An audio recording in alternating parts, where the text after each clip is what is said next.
Kindly subscribe to our YouTube channel, see how to. Click on the subscribe button below and also click on the bell beside this. This will notify you once we drop a new video. Thank you.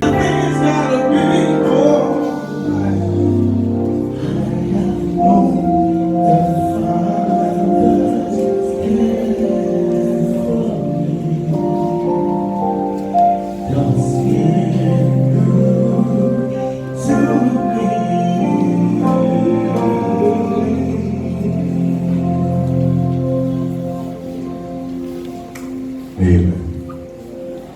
Also shall be well with you. The Lord Almighty will stand by you. The Lord will comfort you. The Lord will strengthen you. The Lord will not leave you, will not forsake you. The Lord will show himself strong and powerful on your behalf. He shall be well with you. He shall be well with you. All right, is well with you. The Lord will be there for you. The Lord will look after you. Guru, be strong for your sister, for your mother, for your family, and show that you're indeed a strong man. Amen. He's done so much for me, I cannot tell it all.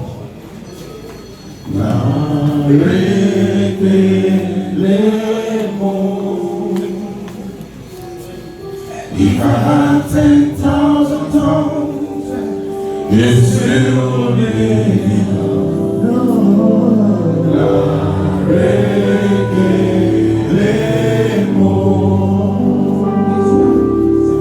He has done so much for me, I cannot tell it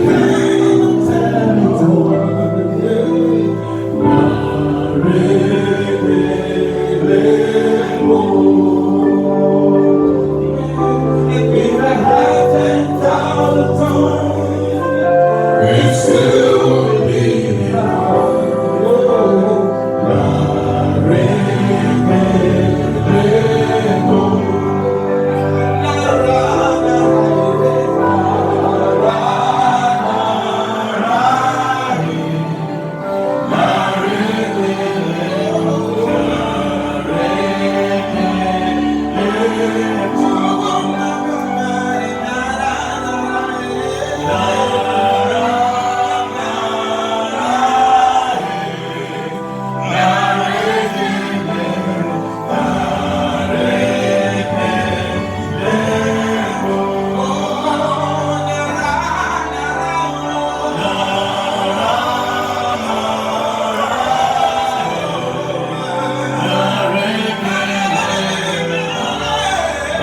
And we thank you for the life of may the Lord strengthen you all.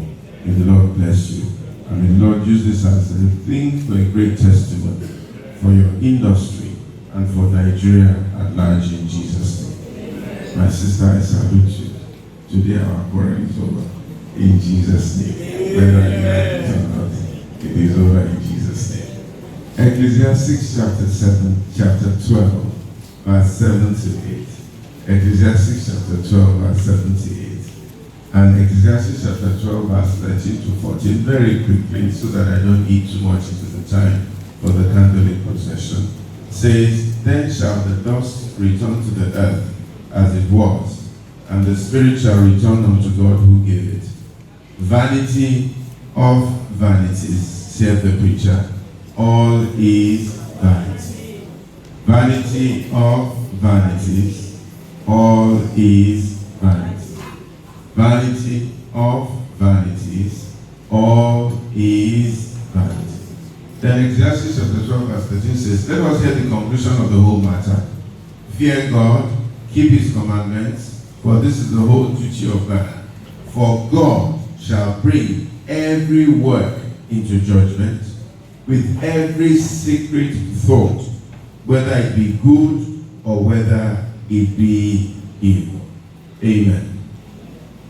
There's some things in life that are unavoidable. There's some things in life that are totally unavoidable. From the moment you are born, there's some things in life that are guaranteed to happen to you. It doesn't matter who you are, doesn't matter where you are, doesn't matter how you were born, and it doesn't matter into whose family you were born. There's some things in this life that are sure and they will always happen. Number one, life will always have a conclusion. Life will always have a conclusion. Everything that has a beginning will definitely have an ending. Solomon puts it this way in Ecclesiastes chapter 3, verse 1 and 2. He says, to everything there is a season, and there is a time to every purpose under the heavens. A time to be born, and a time to die. Everyone in life will one day die. It is as sure as anything. The Americans have a way of saying it. Two things are sure in life: taxes and death. Taxes and death. You will come to an end one day. For our brother Biggie Baba, there was a time when he was born in 1972.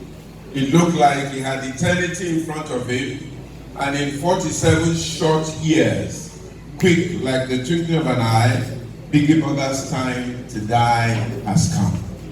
One day, your time will come. One day, your time will come. There was the story of a certain man who could predict people's death. So every time they started a meeting like this, he will point at one person and he will say, that person is going to die. And then sure as anyone there, he says now it is in the place of dreams that we'll never see him physically again. And the only way you can see him is to go to where he has gone.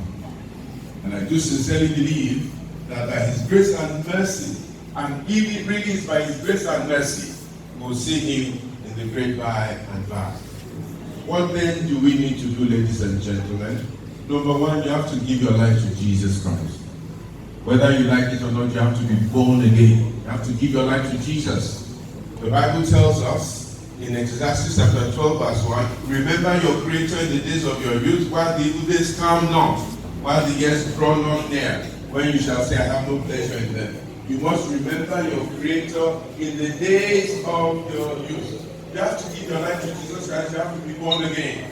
There are many things I have done, many things I have not done, but the best thing that I did a few 25, 30 years ago was to give my life to Jesus Christ. In Lagos I struggled, in Lagos I fought, in Lagos I rocked, in Lagos I chased girls, in Lagos I drank beer. Whatever you do, serve God. Whatever you do, follow after the things of God. Whatever you do, make your father and your parents proud. Can you hear what I'm saying? Whatever you do, serve God. Whatever you do, give your life to Jesus. Whatever you do, make your parents proud. And let them know that indeed you belong to Jesus Christ. Because at the end of it all, God will come back and He will judge all the things that we have done and all the things that we have left undone.